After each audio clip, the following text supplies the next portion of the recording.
Okay,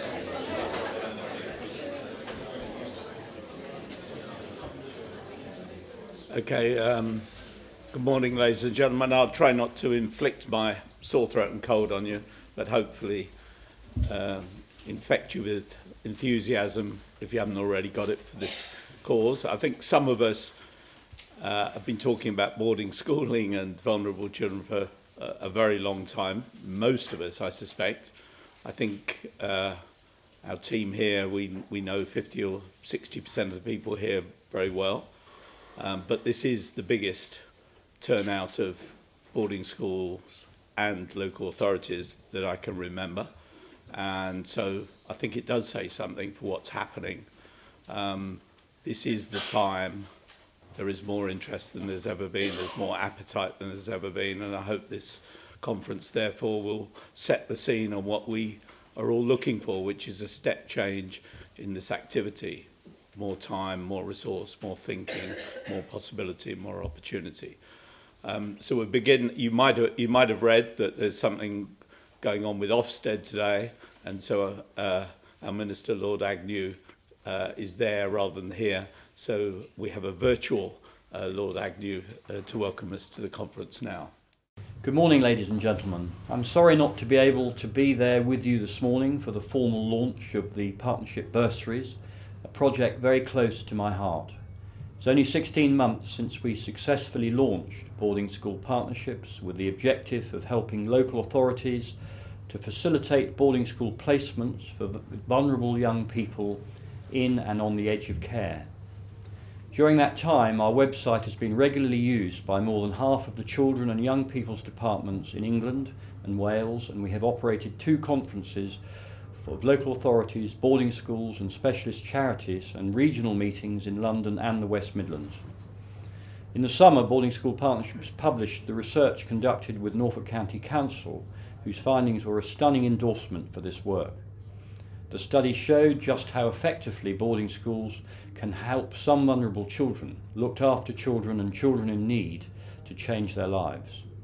I particularly enjoyed the Westminster Conference, at which the Norfolk research was presented. It was a very stimulating and informative event that underlined the growing interest in exploring boarding placements and the appetite for learning about the opportunities. Today we can celebrate that more than 60 independent boarding schools are committed to offering partnership bursaries to local authorities. These 40% of bursaries do, of course, mean substantially subsidised fees at independent boarding schools for the duration of a young person's education. They also emphasise the enthusiastic commitment of the wide range of boarding schools to the cause of helping to create life-changing opportunities for vulnerable young people wherever possible and appropriate. These schools are signalling their interest to building long-lasting partnerships with local authorities. The launch of these bursaries and the informative guide to all the schools offering them, in print and online, is another step in our campaign to create boarding school opportunities for vulnerable young people. Our collective task now is to help schools and local authorities to build close relationships and understanding so that boarding placements can be evaluated as and when they may be appropriate. I'd like to congratulate the boarding schools which are supporting this important initiative, and also Colin Morrison, Chair of Boarding School Partnerships, who has established the Partnership Bursary scheme. I wish you all a successful conference today, and success also in making the most of the opportunities that Partnership Bursaries can help to create for young people who deserve all your support. Thank you very much. Okay, when IELTS comes back in the room, we'll try and get some more chairs. We haven't had this problem before of not too many people, not enough chairs. But IELTS says 5 minutes time he's going to carry in 6 chairs. Okay, welcome again. He says, right, that's me, right. So just to remind you about boarding school partnerships, we're here to help local authorities evaluate and facilitate boarding school placements for vulnerable young people. More than anything else, by giving you in local authorities access to the people and the places where this expertise in making these boarding placements exists. And that's, of course, in the specialist charities and also in boarding schools. And so Boarding School Partnerships is very much a facilitator for this process, and a meeting like this, or the research at Norfolk and so on, and the bursary scheme is very much us playing the role of facilitator. We're encouraging, of course, schools and local authorities to get to know each other well and to talk to each other about possible placements and to make those arrangements. We're not making boarding placements ourselves, if you like. You know, we are hopefully the facilitator and hopefully the lubricant. That's almost the wrong word, but you know what I mean. And to recap on why we're doing this, because boarding schools for enough vulnerable young people in care and perhaps destined to be in care, for enough of them, boarding schools really have got something to contribute. And today we're going to hear some of those examples, and we're going to hear from some of those young people. So we start from this point of it's not for every young child, whether vulnerable or not, but it can be for enough of them, and we're going to hear the examples. And of course we've seen some of the detail at Norfolk into a lot, 52 vulnerable young people across 10 years to show that this is worthy of our collective consideration and to do what we can to make this happen whenever and wherever it's appropriate. And for these young people, boarding school can provide a real injection of confidence and self-esteem, but it starts out by being a secure and structured environment with the individual attention that any young person may need at any one time. Very strong sense of community, as enough people in this room really do know boarding schools now and are starting to get to know particular boarding schools, and the rest of us will do more of that in the months ahead. But I think what does strike us all as we go into boarding schools is just, and particularly the schools that we're talking about, the experienced schools in this area, a very, very strong sense of community, and really strong friendships made between young people, a real antidote to the lives that some of these young people have had before. And wrapping all around their experience in boarding school is just the idea of raising the ambition, and of course with ambition goes ability, raising the ambition, raising the sights of young people who might have had very little seemingly to look forward to in their lives before that.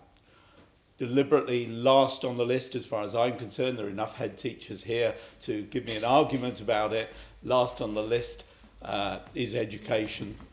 There tends to be a first-class education at these schools.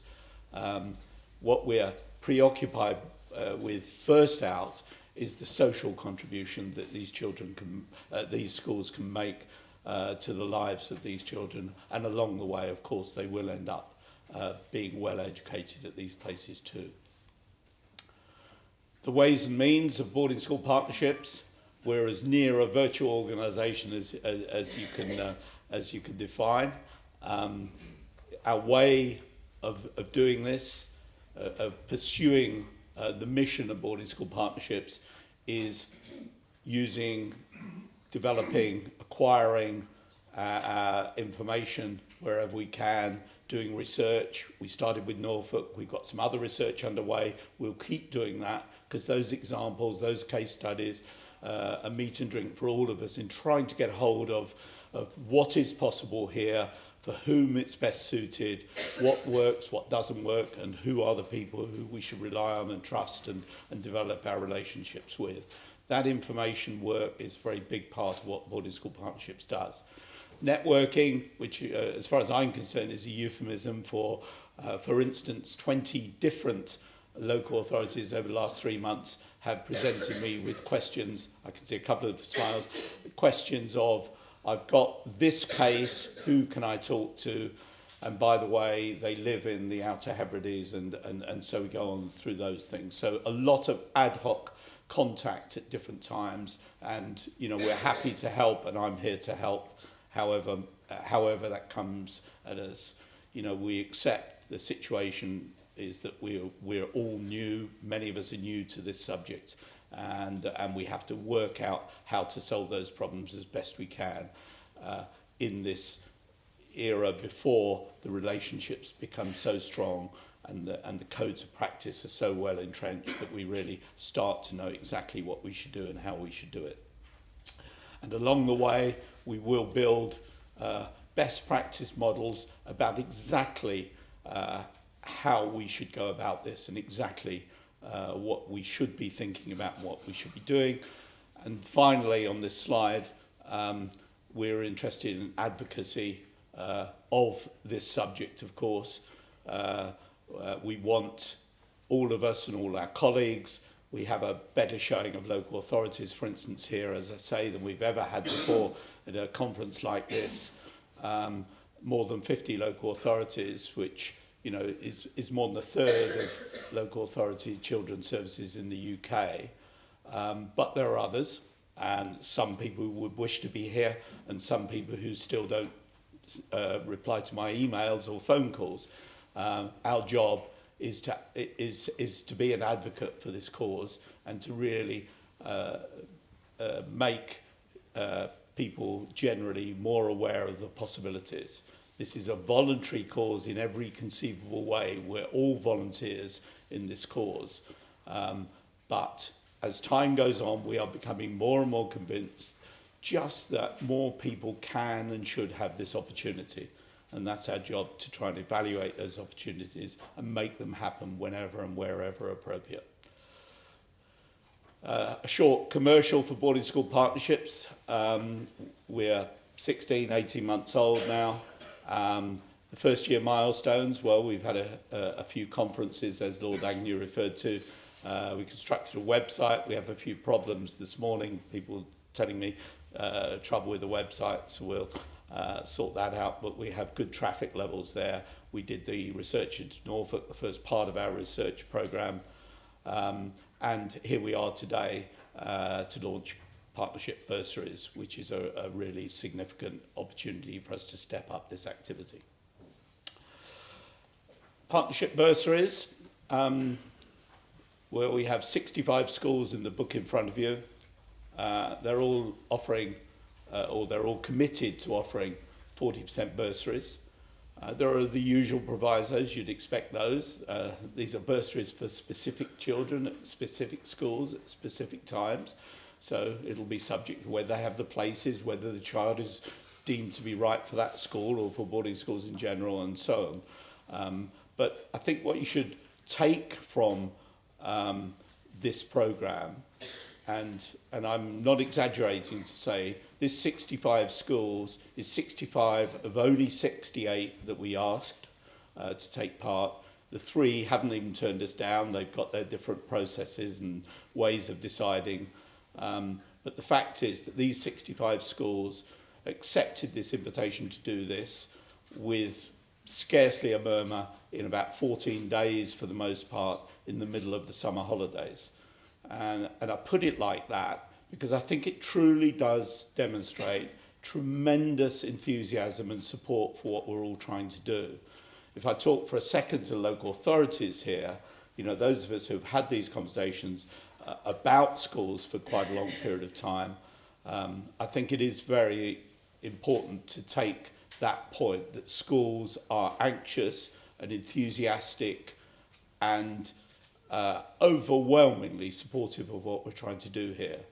Our next task is to really try and push these relationships together, make schools get to know their local authorities, make local authorities get to know the schools. And I think you should know that schools, some of whom put it straightforwardly in the book, give us a call, come and see us whenever, they all feel like that actually. And I think that if you feel apprehensive about approaching some 150-year-old grand looking building, I don't think you should be. The head teachers, many of them are here, are going to welcome you with open arms and we will be looking for the progress in that relationship over a period of time now. But I think those people who have yet to make that step into working out what there is in a boarding school, or what that particular school that is intriguing to you, what kind of reception you get, I think you'll be very pleasantly surprised. They will be very patient and they will be very welcoming, and they really want to make this whole programme work just as well as any of the rest of us do. So that's the steps for local authorities, as I put them here, are that, I think you should get to know boarding schools.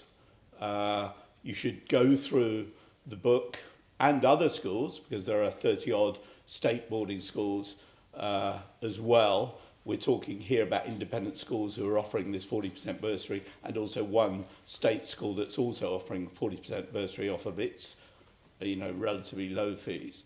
But also there are state boarding schools to take account of as well. But I think you do, as authorities, have to get to know. It's a bit like, I don't know, if you're house hunting or flat hunting or something, you can't get to know the whole world. You've just got to kind of specialise a bit and zone in on an area or types of schools and start to get to know a club of schools. They won't always all be very close to you, but they will be schools that you can get interested in and get to know and feel they're appropriate for you, and then start to build a relationship. And I think it's important to say that it doesn't matter if your first contact with the school is not connected in any way with a current prospective placement, because I think the truth is that these relationships will be better if they're built up over time, and making contacts before you really need them will be productive, even if in some cases you will have an urgent need, and you'll see some schools referring to that. There are some schools who have voluntarily said they would move heaven and earth to make a placement in the middle of this term or next term if it was an urgent case, even though they'd prefer to start next September. And so it's part of that same thing that the schools really will understand. And I think when you get to know some of these admissions heads and the head teachers and so on, I think those of you who don't yet know boarding schools well, I think will be more than pleasantly surprised. And so, he says, squinting away because I've left my glasses over there. So I think your job as local authorities and schools should be to discuss boarding placements with each other in principle. Every school is different. The guide that we provided to these schools is inevitably thin. It's what we can squeeze into a couple of column inches of a page. But when you start to get to know these schools, all these schools have their independent ISI reports on their website.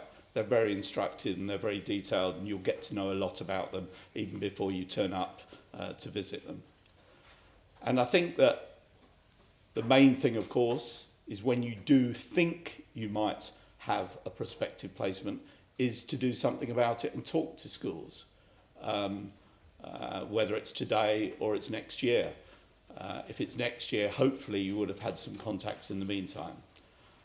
We've circulated a list with your registration pack today for local authorities, a sort of checklist, if you like, where you can tick schools that you're interested in. So if you feel it's something you would like the school to contact you to make the first contact, then if you leave those sheets of paper with us today, we'll pass them on to schools and we'll make it less of a blind date experience for you. But as I say, this is a cause close to all our hearts, very, very well supported by everybody in this room, schools, local authorities, and probably 3 times as many people beyond this room. So I think we shouldn't be frightened to now seize the opportunity, because it feels to many of us, looking around this room where we haven't got enough chairs, even for the minister who's about to address us, it feels to many of us as though this is the hour. We've been fighting, campaigning, talking to each other for a long time, many of us in this room. This feels like the time, and so it's our job to make it happen. I'll introduce one of the measures, you might say, of this cause and why it is the time and why we know we're onto something, if I put it like that, is that we have the patronage of not one but two government ministers now. How good is that? So in introducing you to Mr. Zahawi, who's the Children and Families Minister in this government, Mr. Zahawi had an exceptional business career before going into politics, which I suppose might not always be so common. One of the most successful research organisations in the world, YouGov, he founded. But right now he's dedicated, and since January he's been a government minister for children and families. He's been an MP since I think 2010, and right now he's dedicated more than anything else, as you may have read, to improving outcomes, particularly for looked after children, but of course for vulnerable children in general. So I'd like you to welcome Mr. Zahawi.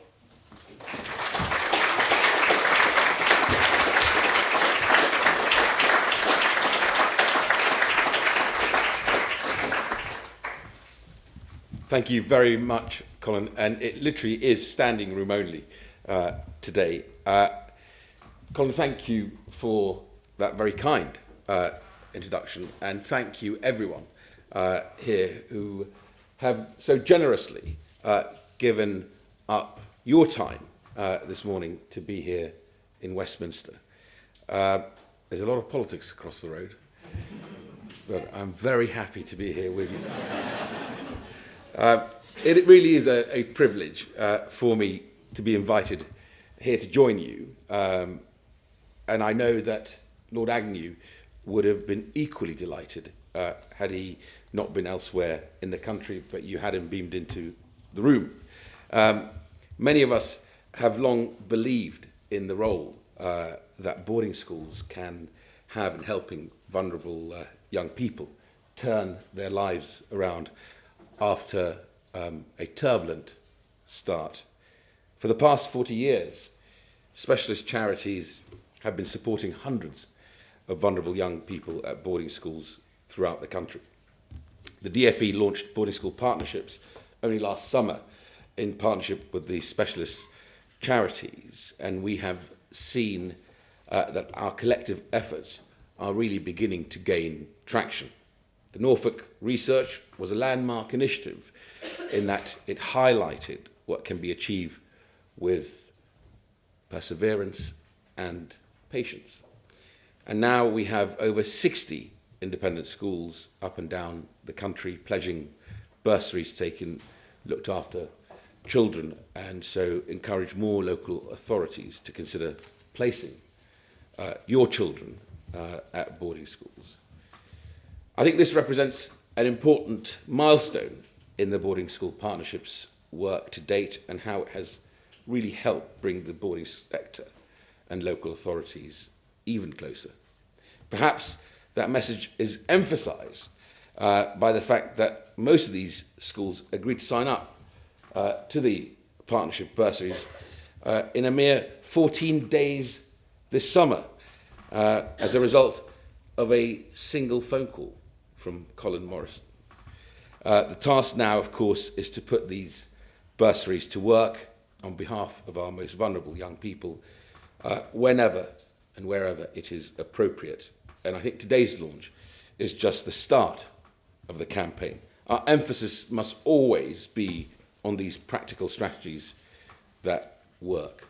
That is why the boarding school partnership is already proving to be so effective. On behalf of the vulnerable young people who need all of our help, I thank the boarding school partnership, most of which I know are independent and boarding school partnerships, for this exciting initiative. Independent schools existed centuries before state provision, and they continue to play an important role in the education of children. They are an integral part, in my view, of the rich diversity that exists within our educational landscape. Parents have many reasons to choose schools like these for their children. It might be the range of amenities or a practical culture or ethos. Independence gives flexibility to make judgments for the benefit of communities, such as picking the best qualified staff or the qualifications that best meet a pupil's needs. While independent schools aspire to academic excellence, this is supplemented with and enhanced, of course, by a diverse mix of other activities to help develop young minds, encouraging curiosity and creativity, teamwork and leadership, developing emotional intelligence and aspiration, and of course, forming character and fostering resilience in the young people who pass through these schools. The government's ambition is to create an education system that extends opportunity to everyone. Our vision is for a world-class education for every child, whatever their background. We have listened to the independent sector following the Schools That Work for Everyone consultation. We know that there are large numbers of partnerships already in place that aim to help make this a reality. The question I would like us to consider today is, how do we build on that? How do we deliver a more joined-up education system, one that delivers better schools and better life chances for all students, including the most vulnerable, really by harnessing the power of partnership? We have, over the summer, published a joint understanding with the Independent School Council. This details the commitment that its member schools are making to support disadvantaged pupils, including looked after children, and to working with others across the sector. For those who haven't yet seen that document, I urge you to seek it out and share with colleagues. It is on gov.uk, and you can find it just by searching for joint understanding. It is the first time the government and independent schools have essentially codified how partnership should work. More importantly, I think it symbolises our ambition and the journey we need to embark upon together. Children in care often find themselves marginalised, struggling to make a success of themselves at school through no fault of their own, but because of the chaotic start to their lives. We know their educational and other outcomes are nowhere near as good as they should be, even when accounting for their pre-care experience and statistically high levels of special educational needs. Your background should not determine your future. I think I am the living proof that the right support at the right time can transform a life. As an immigrant child, I struggled at school. In fact, when my parents got here at the age when I was about 11, I couldn't speak English. And now I stand before you as the Member of Parliament for Shakespeare and a minister in Her Majesty's government.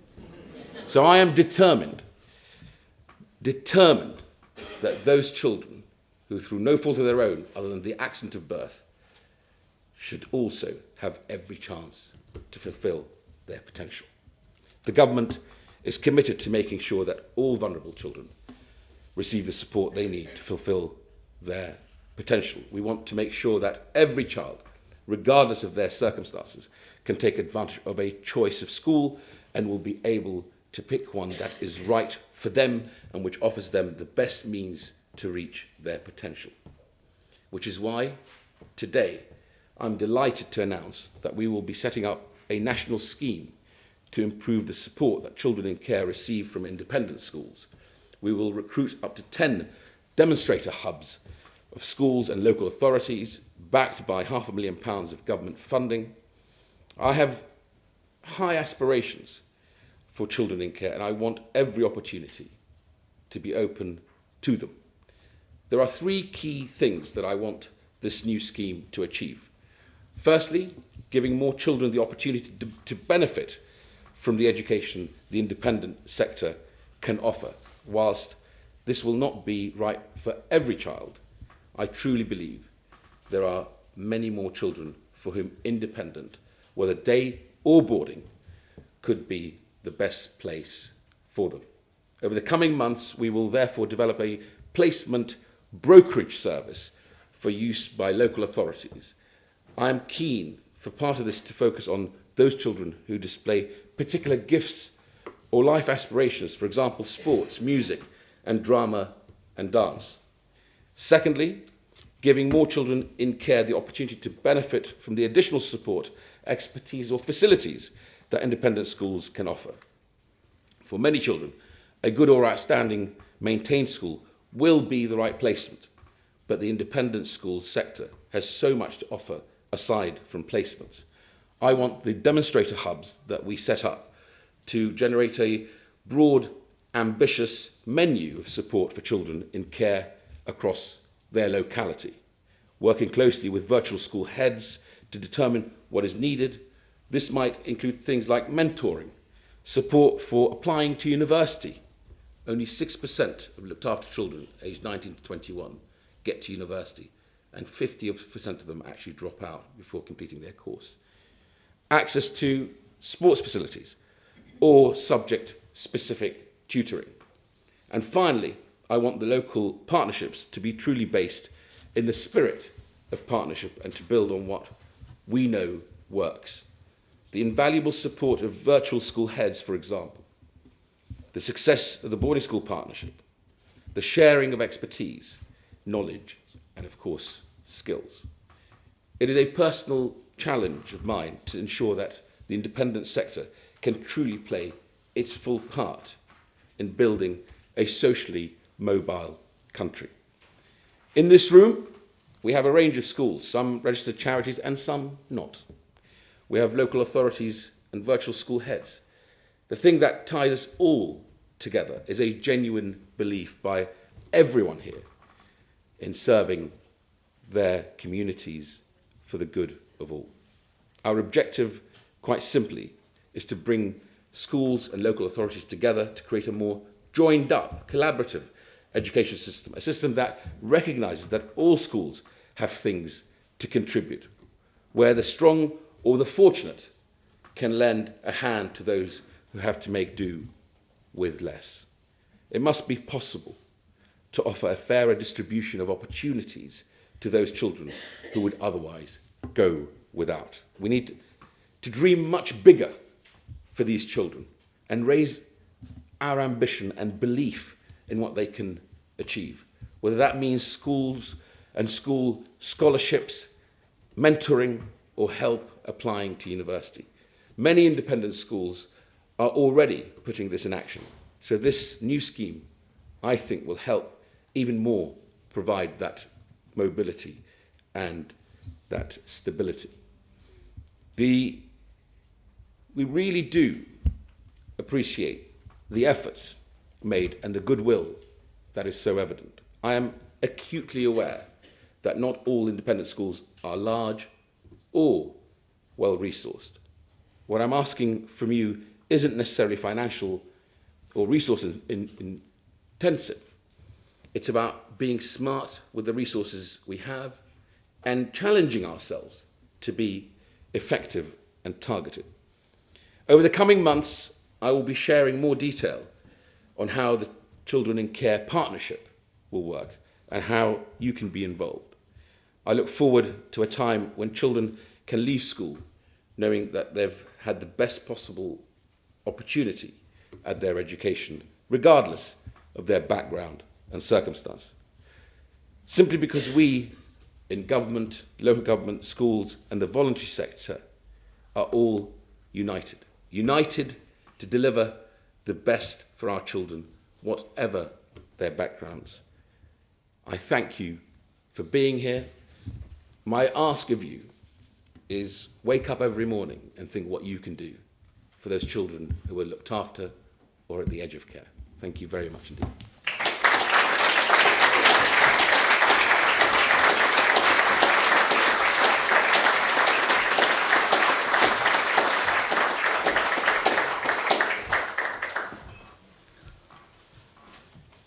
We will, just talking to the 6 or 8 people at the back, we will, at the coffee break, make sure we've got enough chairs for everyone to sit down. I'm sorry that you're inconvenienced like them.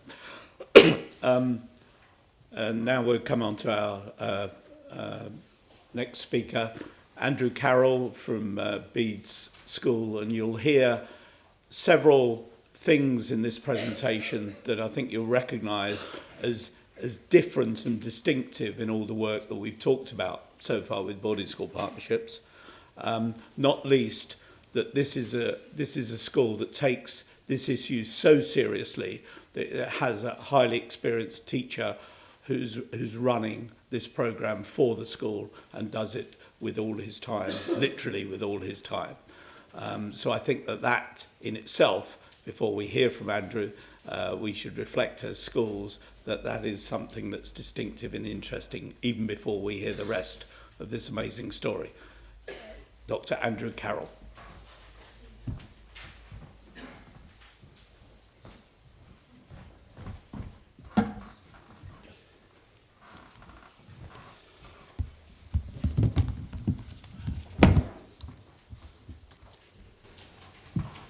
Morning everyone.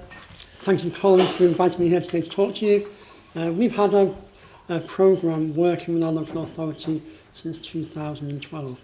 I will talk to you about our successes to date, and then I'll go through the model that we use and why we think that model is successful. The aims, before we started, we had to have an aim for the programme, and the important words that we want to have in our aims was stability, personal social development, and opportunities for educational success. Now, it's more than just opportunities for educational success. The education is very much at the core of what we offer, and there's an expectation that all of our children go on to university. Now, so far, we've had a 100% success rate. 11 children in care have joined us since 2012. 6 of those have gone on to university. So 4 of those started in year 12, 2 started in year 9. They all got 3 A-levels or equivalent. We still have 5 young people with us, 3 in year 13, in year 10 and year 9 students, and we've identified 2 more to join us in September. Now, there's where our levers have gone. So the YP stands for young person. Our first ever young person who joined in year 2012 just got a Masters in Physics from Exeter and is now heading off to Australia to live. Very proud of this young man. All the people went to university straight away. Young person number 5 took a year out and did an apprenticeship at the British Racing School. While the young person was with us, we supported her with her horse riding, and she felt before going to university fancied trying something else. And this person is now at university. Our final young person, number 6, has a place secured which is deferred for next year and is exploring options for this year. But all these young people left the school and have somewhere to go. There's a pathway set out for them. And that's very important for our programme and something we always have in mind.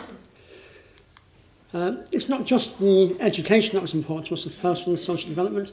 All these young people were involved in the life of the school. And they had leadership roles, such as being a prefect, so they were involved in house councils, house charities. One young person had to do qualification to get in culinary skills and then use that to get a job during the summer holidays as a chef. One young person found a talent in our target rifle team and became captain of the team, as well as coaching volleyball. So all the children were very much involved in the school. They didn't just sit in their rooms, they were part and parcel. And all of our children, they bring something to the school. It's not just us giving them an opportunity, they bring and add to our school. And that's also really important to have in mind with the programme. Now, if we go back, there are various ingredients I think that have helped make us successful. As a school, we're a pretty young school. We were founded in 1978. Our prep school, which is a lot older than us, is only about 8 miles away from us, goes up to year 8. And then in 1978, they thought they'd have a separate senior school. And so 40 years or so, co-educational, day and boarding, and we also have weekly boarders and full boarders. Now, our boarding community, we have over 100 children from overseas, and so that adds an added dimension. And what's really important is that our curriculum is very broad. You know, every child who comes into the school, we look at what their talents are and we nurture it. And so we have Oxford students this week going to the Oxford universities, but we also value just as much the artists who go straight into art college rather than do a foundation. We have sports students, we have a dance studio at our school, and whatever the talent is, we nurture it and we find a place for every child at the school. In terms of qualifications, we offer GCSE, A-level, BTEC and Pre-U. And having that breadth is really important, especially for the BTEC. It adds some of our young people work better doing those sorts of qualifications than just doing an exam at the end. Just having an exam at the end can be quite daunting for a young person. And so having the BTEC qualifications works really well. We have first-class pastoral care at the school. And it's really important that we haven't changed anything, what we offer to bring in the children in care. We've looked at what we had and made sure that what we had serves the purpose. We have a very exciting co-curricular programme. Our children do the extracurricular activity runs 3 afternoons a week on a Saturday morning. And there's everything there, everything you can imagine. We have competitive sports, recreational sports, dance, music. We have a zoo. Okay, and we have young people who do the animal management BTEC qualification. We have young people who go there just in the afternoon, help clean out cages, handle animals. We have the dance, and other activities are jogging on the seafront, for example. So any child who comes, there are over 100 choices for them to do, and they choose what they want to do. So 3 afternoons a week, they have a lot of choice. Now, if we go back to how this all started, Dr. Richard Maloney, he was the previous headmaster of these, hosted an evening for all local heads in East Sussex. The RNCF were there, and the head of the virtual school was there. And from that, Dr. Maloney and the head of the virtual school agreed a way forward. Because the head of the virtual school came to us with that meeting with 2 people in mind. He already knew that we could support 2 of their people. And so our head agreed. Now, in the September of that year, 2 young people joined us, one in year 9, one in year 12. And then at the same time, I was a housemaster of a day's house. I've been a housemaster for about 9 years. And so I was heavily involved in the pastoral care of the school. And one of my children in the house was adopted, and their adoption placement broke down. And so I spent a lot of time working with the local authority to support this young person. And we got them into school, into the boarding part of our school. And that worked really very well. And worked so well that in the end the child returned to the home. And that happened at the same time as the head of the virtual school came into us to ask for these 2 places. And so in conversations with the headmaster, Dr. Maloney, he felt that we needed someone to take the programme and run with it. And so I became I coordinated the programme, and I started working with the virtual school at that point. Now in spring of 2013, the head of the virtual school and myself came up to London for a very short meeting within Davenport, but a very, very productive meeting. And Ian and the Springboard Bursaries Foundation, as it was then, agreed to support us financially with children in care. And that was an important moment for us. And we've been working with them ever since, including the merge with RNCF. Of course, the financial model was important. And this is the financial model we've always had since Springboard came on side. And it's a cost-neutral model. So the schools always agreed to give a 55% bursary, and the rest of the boarding fees were split between the Springboard and the foster carer contribution. Now, we've always felt it important that the foster carers contribute towards the fees, and there's a reason for that. The young person they're in charge of is with us for 33 weeks of the year, and they have to do some sort of buy-in, more than just financial, but also they have to engage with what we're doing. It's not the school isn't a dumping ground at all. Both the social worker and foster care, as I've come to say, have to be very much involved. And the extras sort of get shared. So the virtual school gives money at the start for setting up fees, setting up costs such as uniform and kit. They provide a laptop, and then the foster carer has the ongoing upkeep. But the school also helps out. All of our young people have been on trips abroad to China, football tour to Spain, and it's always a conversation between the authority of the school and the foster carer, and it works well. It works well. Now, the important thing of all this is identifying the right children. If you have a child in care who is thriving at school, very happy in their placement, and does lots outside of school, then my question is, why would you change that? Okay. Also, if you had a child in care who was really struggling very badly and was not engaging, then also that's a very hard thing to deal with. Whereas the children we want, so something ones in the middle, I think, and average academic ability. They have resilience, the evidence some sort of resilience, no major safeguarding or behavioural concerns. And also this opportunity can't come at the cost of a foster placement. So these are all things that the virtual school have in mind when they're identifying children. Now, once the child's identified, then in the autumn term, prior to the year they're due to arrive, this is when the hard work starts. And so I'll have a chat with the virtual school head. She will give me the names. We identify 2 children a year. We have 2 places available a year. So they'll whittle it down to 2 names, and I will meet, for each child, I will first meet the social worker. I'll bring the social worker into school. I will show them around the school, explain what they do. I will bump into housemasters on the way. I will bump into matrons on the way, so the social worker gets a sense of who we are. I then sit down, and then the social worker talks to me about the child. And we talk about everything. And it's really important that we talk about everything, because we want to say yes. And the more we know, the more likely it is we can say yes. Because any issues that have happened in the past, if we're aware of them, we can move forward with them. We can then see the child within our school. It's really important that we can see the child in our school. I always say to the social worker, why? Why do you want to bring your child? And can you see your child here? And if the social worker says yes to that, then I ask them to go away. They will fill out a risk assessment.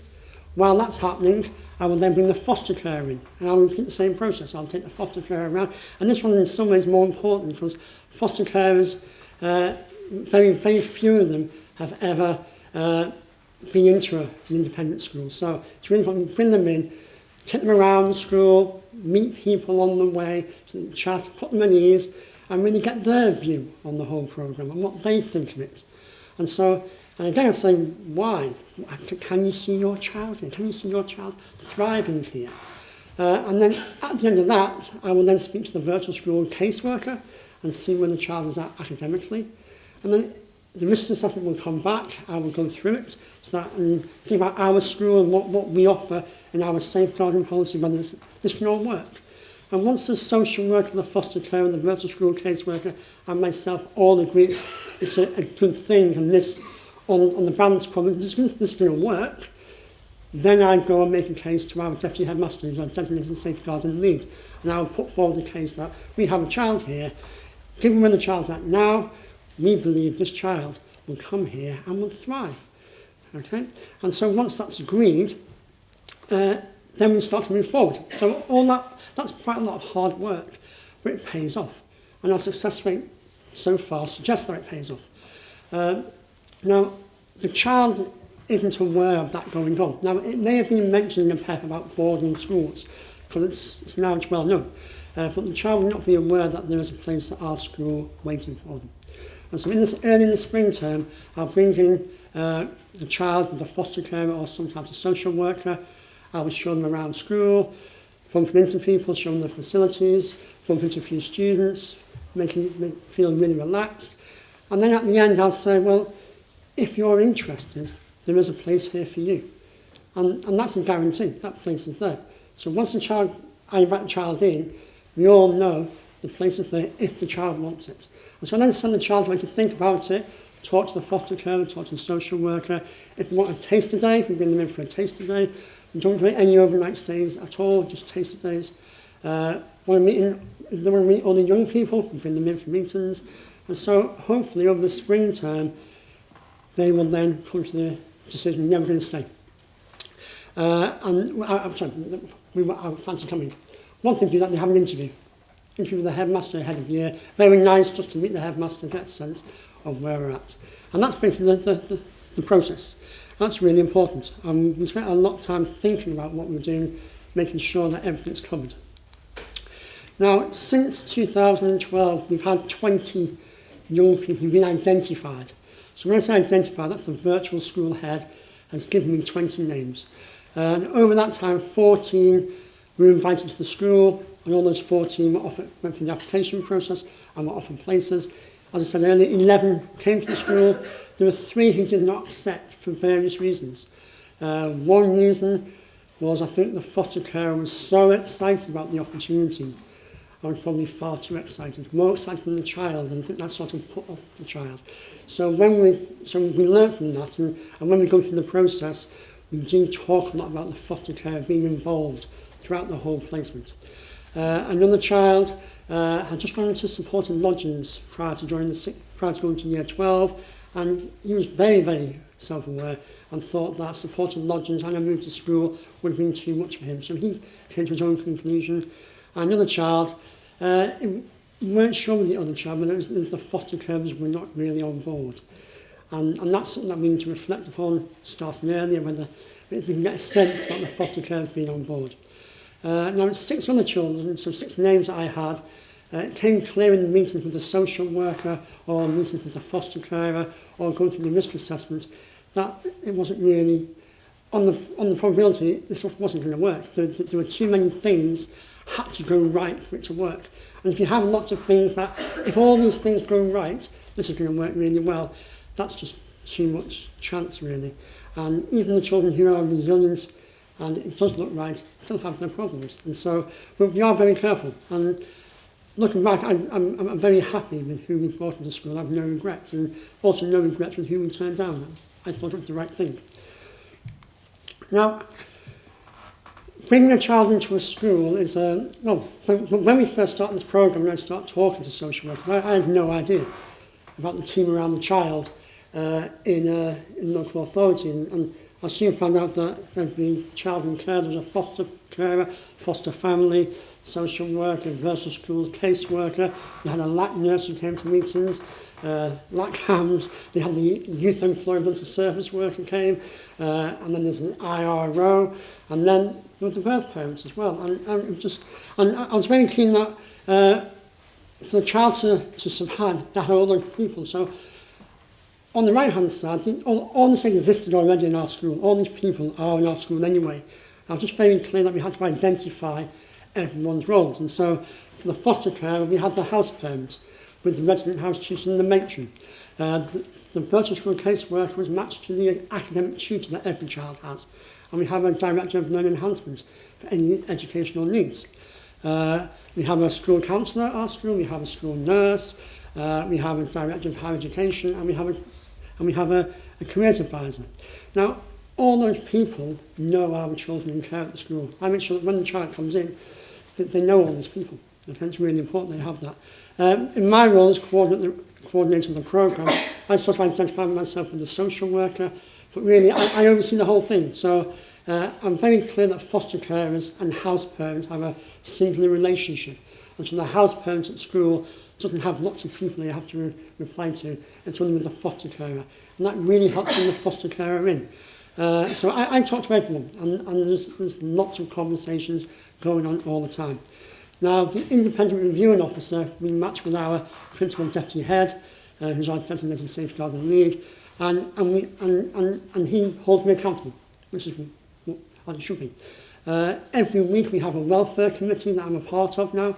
And our welfare committee, we have the DSL, the counsellor, the nurse, the head director of LE, and there are lots of children who are spoken about in our welfare committee, but every week, without doubt, we talk about all of our children in care.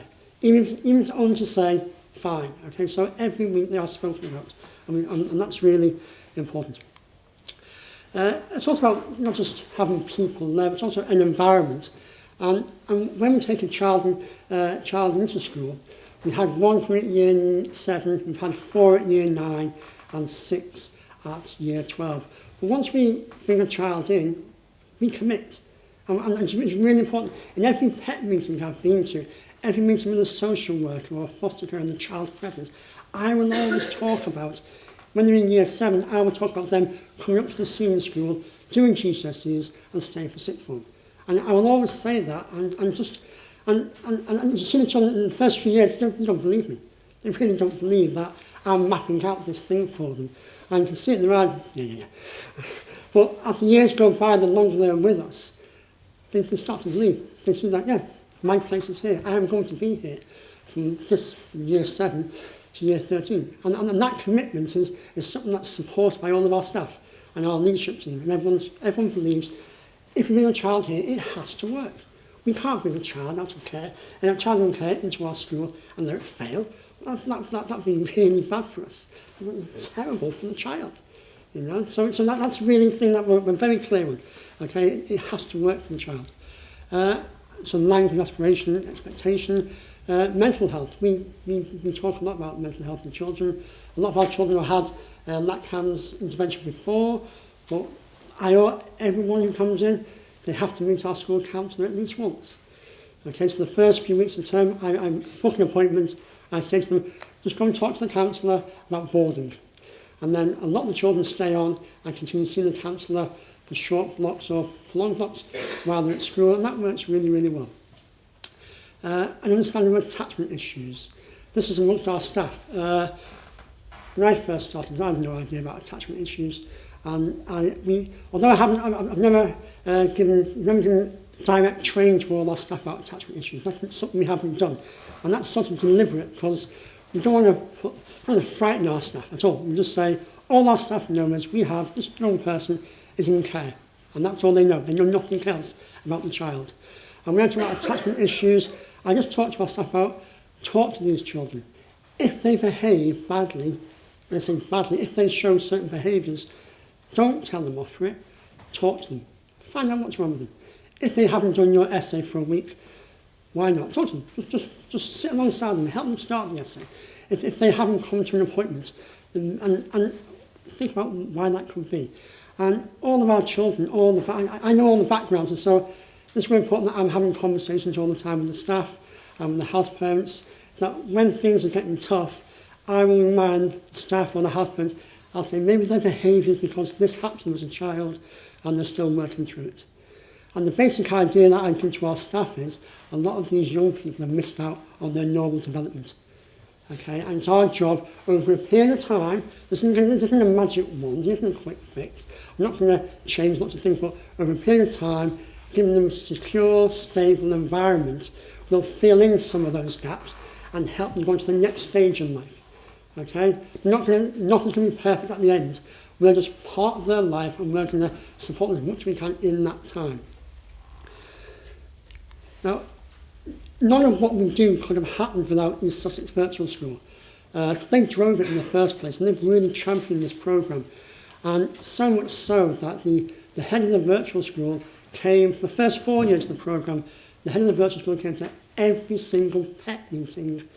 And that's quite a lot. For a head of a virtual school, or the virtual school has over 700 children, and the head coming for every PET for 4 years told us as at school that the virtual school was serious about this, and also gave us a security feeling that this person's here and we have contact, we get to know them really well. And I pick up the phone to our head of virtual school. Anytime I pick up the phone and have a chat. I know a lot of the case workers there now very well.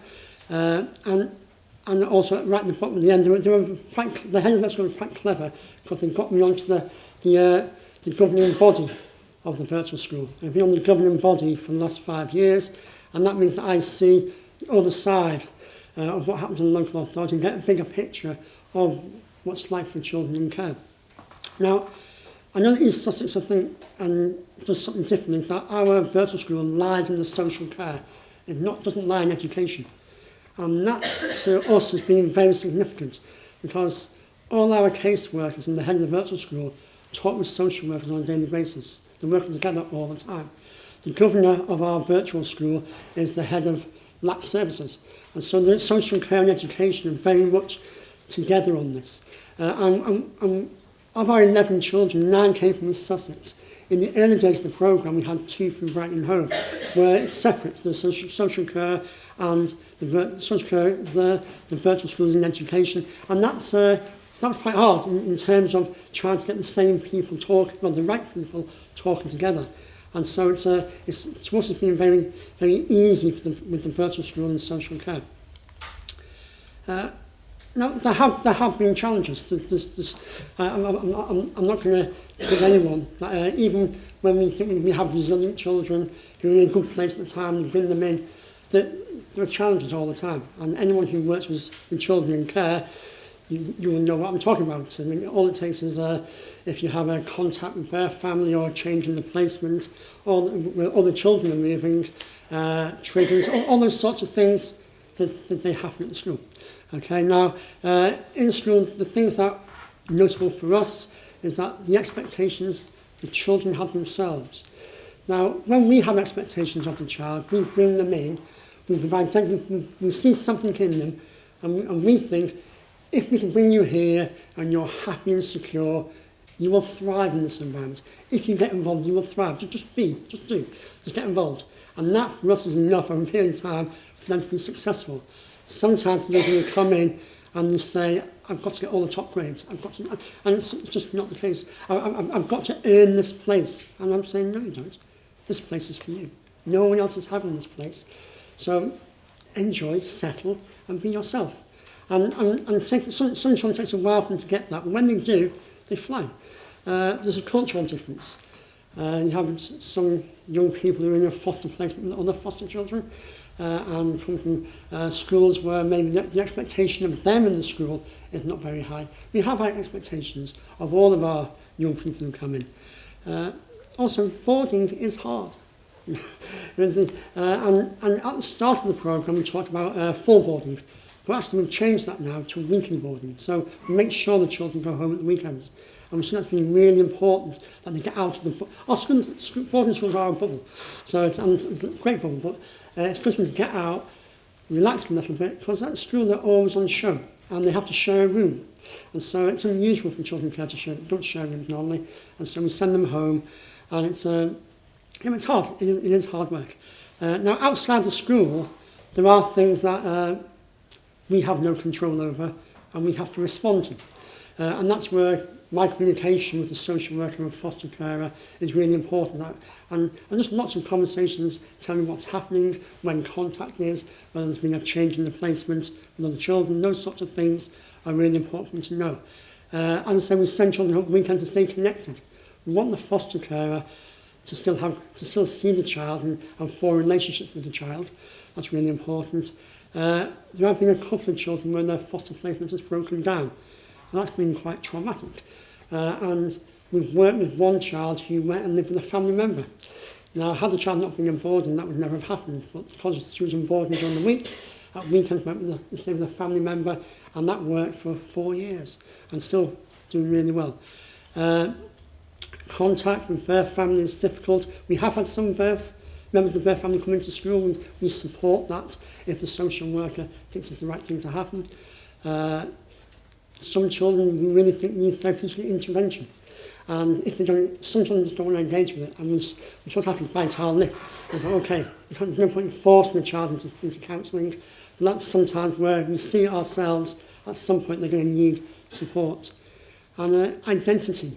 Some of our young people have struggled with who they are. They're in one moment in a foster placement, and then they come into our school, and if they're in contact with their family, it's very hard for them to see who they are. And we found that over those who have been the longest tend to settle into that and just find out who they are. Now, the role of the foster carer, I really do my best to get foster carers in, talking to the house parents, talking to the matrons, and make them feel involved. The success really depends on the foster carers having an interest in the child's welfare, having an interest in the child's education, having an interest in what goes on in the school, and that's something we work really hard to do. And also understanding and addressing behaviour, that's in terms of attachment behaviour. I talk a lot to our staff about, many staff come to me quite upset at times saying, I'm working really hard here and nothing's working. And I always say to the staff, your young people hear everything, it all goes in. Be patient, stay calm, be yourself, and carry on. It will all come out. It will all come out the wash. It'll be fine in the end. Just be aware that if they're behaving, if a child puts their head on the desk, then maybe something's happened. Maybe it's just all too overwhelming for them. Don't draw attention to it. Have a chat with them at the end. Okay? Come alongside them. Let them know you're there, and just make sure you're communicating any concerns with the house parents and with me. It's managing expectations a lot. I have contact with all the people outside of school, I have contact with all the staff in school, and all the board and staff, and it is making sure everyone's aware that it's the child in the middle who's the most important thing. Okay, and this has to work for this child. Okay, and that's the important thing to remember. Now, as I say earlier, in terms of the head of the virtual school invited me on from the governor, took our programme on a slightly different path at one point. Because I remember sitting in one of the first few governors' meetings, hearing about all the children in East Sussex who were in care, over 700. And then we had, at the time, 4 children in our school, and I'm thinking about these other 700 children. Is there anything we can do within our school that can support them? And here's a flavour of the things we've done. For the last 4 years, we've held the Children in Care Awards at our school. So our catering company have provided a meal. So we've given 50 children and their carers. And these children aren't necessarily children who we would identify at all. Just they're identified by the virtual school because they've done well in education that year. And so we come in, have a meal, and then we have a presentation. And it's a fabulous evening. Foster placement support. Every term on a Saturday morning, we bring in a group of 15 children who take part in animal management, ceramics, photography, art sessions, and during the holidays they bring them in and have whole sports days. So they come in, try all different sports out, and that happens during the holidays and during term. Individual engagement, we have a young person who's a school refuser, who we brought into our school on a Saturday morning. We heard she liked animals. We brought her to school on a Saturday morning, spend 2 hours in our animal management unit. And this young person, after 6 months of doing that, returned back to school. So while she wasn't going to come to our school to be a student, we were able to support her getting back. One of our teachers went into a local secure unit with a really wonderful children in there and gave drama lessons, weekly drama lessons for a term. That went really well. It's also a two-way thing. Our virtual school have vast experience that they pass on, and recently their caseworkers did the Arts Award, and they invited a number of our teachers to go and train up so we can deliver the Arts Award. Okay, so it's a really good model for working, as I see it. Now, in summary, this is our success depends on, so we've got to identify the right children. The application process has to be rigorous. Our education, broad education, focus on pastoral care, lots of different activities. I've always had, from Dr. Maloney, the previous head, to Peter Goodyear, our current head, full support for this programme, complete support, and authority, and give me authority to go out and talk to the head of service at the East Sussex local authority, or talk to housemasters and tell them what needs to be done. And I was a pastoral leader, so I've been a housemaster. I know how it works, and I see the big picture. So that's really important to have someone. And although I'm teaching mathematics, but I'm not doing that. I'm doing this, and it's really important that I feel being a teacher that I'm on the ground, so I get a sense of where we're at in the term, and so I get an idea of how a child may feel at different times. And it's close working relationship with the virtual school and social care. And that's, it couldn't work. This couldn't work if I couldn't pick up the phone and talk to them and then be here at the school in 5 minutes just for a conversation. And that's, it's a whole thing. It's, they're on board, we're on board, and we all want this to work. And it's every child, it's, and everyone gets all that attention. So, any questions? I think what I'll propose is that break for coffee now. We'll take questions at the end of all the speakers. So if you've got questions, either you can follow Andrew in the coffee break or wait until the end. Okay, we've all got chairs now, so it's a slightly more relaxed session. Can I introduce Simon from Royal Hospital School in Ipswich? Well, good morning, and I have to say, I'm listening to Andrew. I felt there's so much information there. I hope that what I'm going to be able to impart is half as useful as what he's just shared with us. The first thing to say is I'm very mindful that in the room we've got a lot of educational ecosystems represented, and I think one of the things about boarding schools is there are just so many different types of boarding. And certainly I feel that the Royal Hospital School is one of those ones that is perhaps a little bit misunderstood. It's sometimes described as the secret of Suffolk because so few people have heard about it. In fact, so few people have heard about it, even on the map that's inside that booklet, places us somewhere about Tilbury Docks, I think, which is not where we are at all. Anyway, I am going to speak a little bit, and I thought one of the things that I might just do is talk a little bit about 4 aspects which I think contribute to our ecosystem, but also try and bring it to life a little bit with some examples of what I think success looks like for some of our pupils. But if I may, just so I can help you get to know us a little bit, because that's what Colin mentioned earlier, a little bit about our context. The Royal Hospital School was established in 1694 by Royal Charter. It is the only school that I know of that is a Crown charity, and it was actually founded in 1712 as part of Greenwich Hospital. Its mission at that time was a charitable institution for the aged, infirm or young. Some still say it is the same today. The intention was to provide boys, and it was boys at that time, from seafaring backgrounds with a rare privilege of learning arithmetic and navigation. And it was at that time located in the buildings which are now the homes of the National Maritime Museum.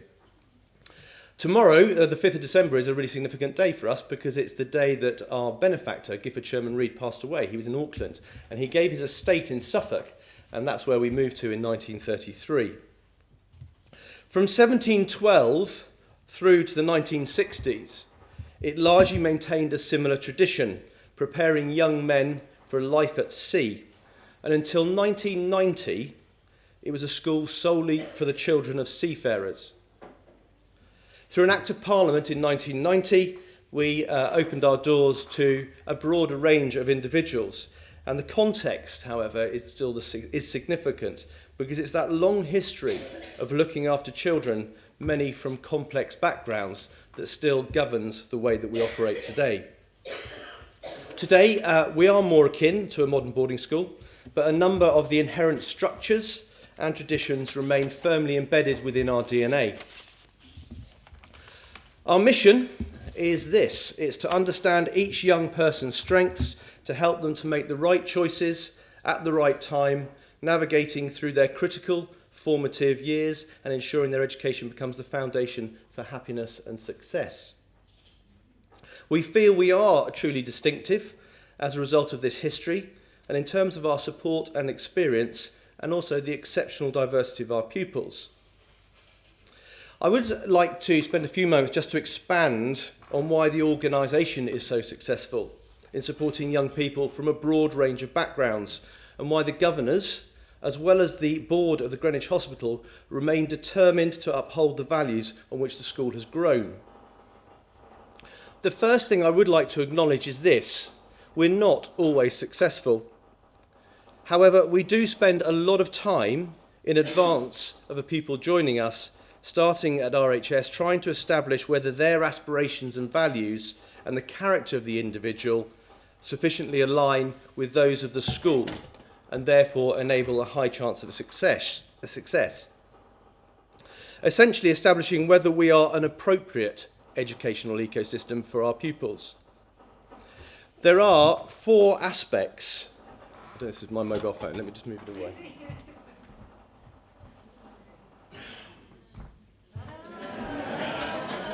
Good. There are 4 aspects which I think are significant and contribute to our successful outcomes. The first is our diversity.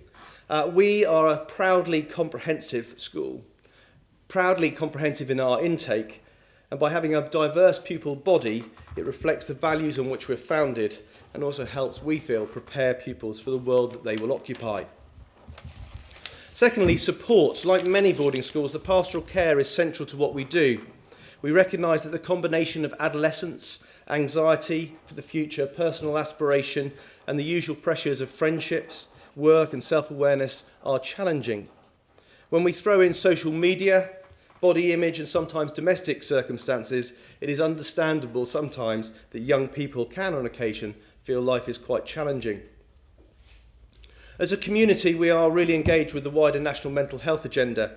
We want our pupils to understand what they need to maintain their own well-being, to remain healthy, and to develop the resilience needed to deal with adversity and disappointment. And fundamentally, I believe that good pastoral care underpins the likelihood of a child's success. The third aspect is community. When the school was built, it was built and designed to be a self-sustaining community. We're one of the few schools that has its own sewage works. We are one of the own schools that has its own docks. We're one of the own schools that until recently employed stokers to keep the fires burning. The rural setting and sense of community remains one of the strongest features of living and working at the school. Being part of this community, however, is really important, where pupils and staff work and live together, and we hope provides a sense of belonging. The fourth area is role models. There is a strong emphasis on RHS being part of a continuum, and therefore we place a strong emphasis on pupil mentorship, the transfer of knowledge and skills from more experienced pupils to newer pupils, as well as active engagement of former pupils and parents as mentors. So what does this mean for the individual? Well, to illustrate this, I'm just going to read to you something that was I received only a couple of weeks ago from one of our recent leavers. And it's this. It said, I'll just read the middle bit. It said, "Thanks to RHS, I found my voice and confidence. I learnt how to carry myself, to be assertive and to look people in the eye. Staff and fellow pupils kept saying, do and try everything. And so I seized all the opportunities I could. I developed a passion for horse riding, CCF and MUN. I became a prefect, sang in the school choir, and even achieved a starring role as Nathan Dutoit in Guys and Dolls. All of this aided me in deciding a career pathway." I think there's one thing that lots of our schools do, and that is about the immersion into a community. By throwing themselves in, they have a much higher chance of success. It was written by this young man. He's a very special young man. He's called Brandon. He came to us through the Springboard, and I have to say he was a glowing example of a young man who really threw himself into all that he wanted to get out of the school. He's now reading criminology at Middlesex University. Now, one of the things Brandon and I often talked about was why it was that he felt he could fit in at RHS. Where he came from was a long way away from Suffolk and the rural setting in which we found ourselves. But he often talked about the fact that we were a diverse school. We currently have 202 pupils supported by bursaries. And we truly believe that that social and cultural mixing helps to widen horizons, raise aspirations, and improve academic performance, social skills, and confidence. Those of us who work with young people know that on the whole, pupils do not want to stick out. And despite their wish to be unique and individual, they are often keen to be inconspicuous. They want to be recognised as individuals, but not to feel different. That broader diversity at RHS provides this such opportunity. There is very little sense of judgment and an acceptance within the pupil body that pupils come from different backgrounds and indeed from all over the world. This breadth is deliberate, and we hope it promotes a greater sense of inclusion. Now, as a school, we have a number of pupils, not necessarily from local authorities, but they do come with a high level of need through our parent organisation, Greenwich. And I think this gives us a certain amount of experience. This is a young man who joined in September. He's called Bailey. Bailey is known to Alistair, actually, as well, because for some time he spent a little bit of time at West Hill Park. He's moved through a number of schools, but for one reason or another, he needed some stability in his life. I spent some time with him on Saturday. We were painting a picture. He wanted to paint a sunflower so he could send it back to his family. But it's that stability that he's really enjoying at the moment. And he is, I have to say, I think going to be one of those ones that in years to come, I hope will be up here as an example of what success means over a 7-year period. He's the eldest of 4 siblings. He lives on the Isle of Wight. His father was medically discharged from the Royal Navy. He has mental health issues in the family. His mother's full-time IT consultant and balancing life within the family, as well as a very long commute. He's one of 30 boarders in this year group at the moment who are in our care due to parents working either or living abroad through sickness or incapacity with the family, and where that boarding provides stable, caring and supportive environment that allows the children to realise their potential. We understand we have a considerable amount of experience. Right since our foundation, we've had a lot of time dealing with children just like Bailey, and that's why I think that our school is often so successful for people with young people with a higher level of need. I want to talk just briefly about support. I know that all of our schools are very good at providing a level of pastoral support, but often our children come from backgrounds with limited or no structure, and we provide teams centred on the child, working together in the interests of the individual, providing stability and support. We have 2 dedicated senior members of pastoral staff, Deputy Head Pastoral, who has a considerable experience working with local authorities. We also have an Assistant Head Pastoral, have 13 house parents, a school doctor, we have 16 resident matrons who are very much the mother figure in a child's boarding life. We have a full-time counsellor and 24-hour health centre with 4 nurses. Pastoral staff are all trained in mental health first aid, and the pupils are encouraged to look after each other through the peer support networks.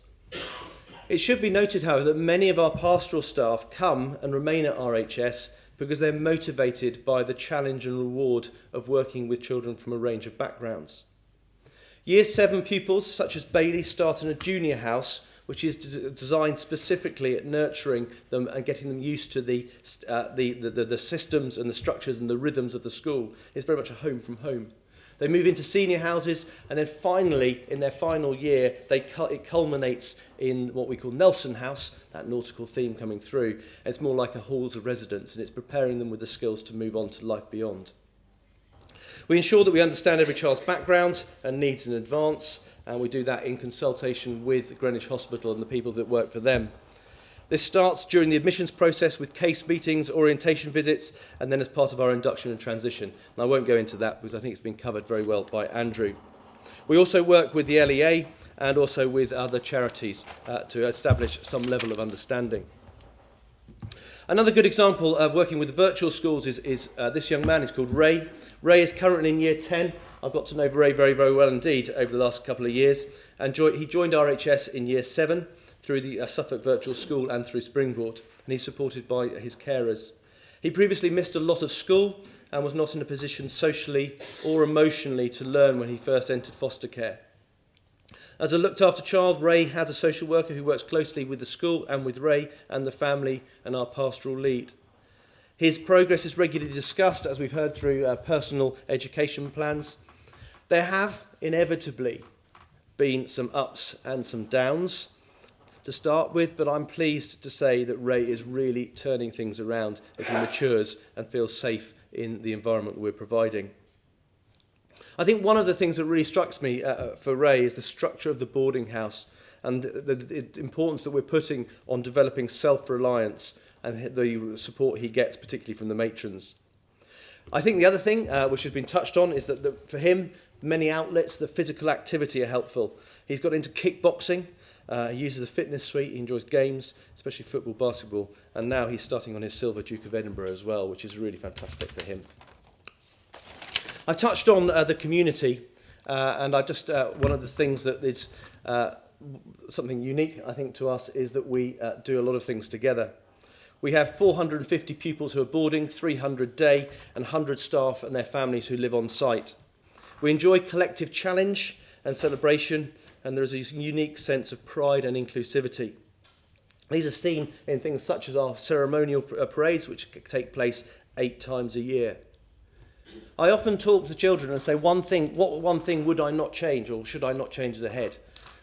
And everyone always says divisions. That's the one thing. It's the most remarkable thing to be involved in. There's not a single adult on parade. It's all generated by the pupils, passing on information from older pupils to younger pupils. We're really important. The schools are a level playing field, and therefore we provide opportunities for everybody, whatever their backgrounds. They all have a chance to do horse riding or swimming or whatever it is. It's really important that we are a level playing field.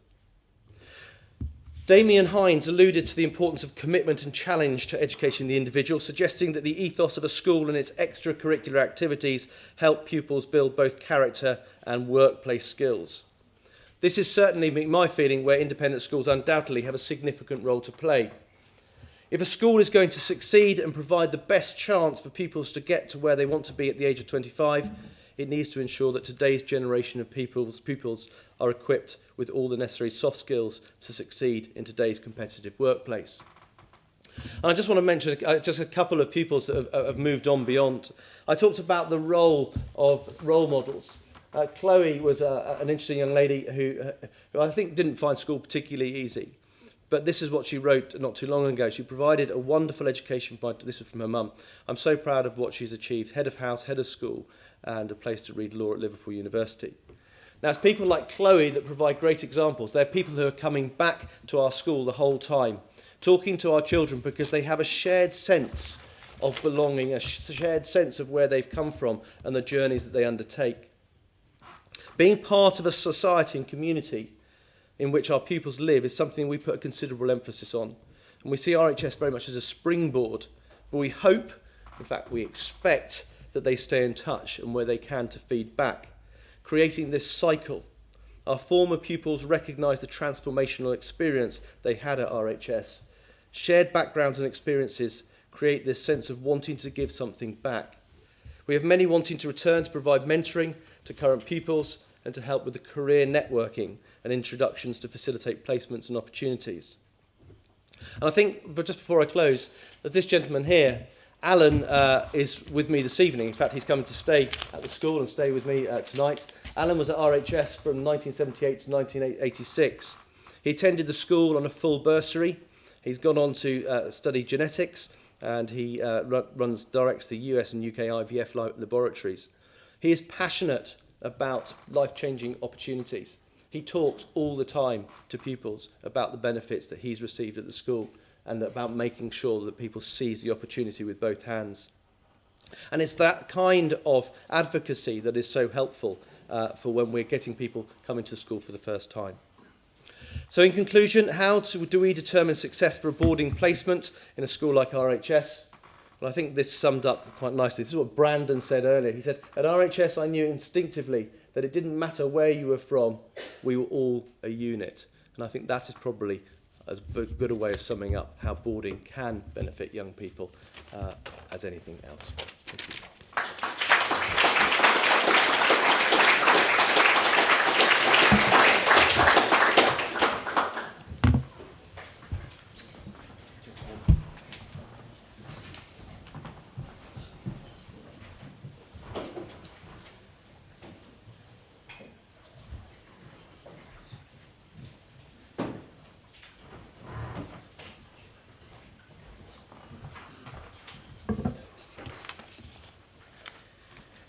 Well, good morning, everybody. It's a great pleasure to be here. I thought that I would just spend 10 minutes or so staying away a little bit from the theory that you've heard today and just take one case study and have a look at 10 minutes of how this young lady got on when she came to us. And I hope that throughout this you will hear snippets of what you've already heard during the morning in terms of how the process worked, in terms of getting her to come and join us successfully and then leave.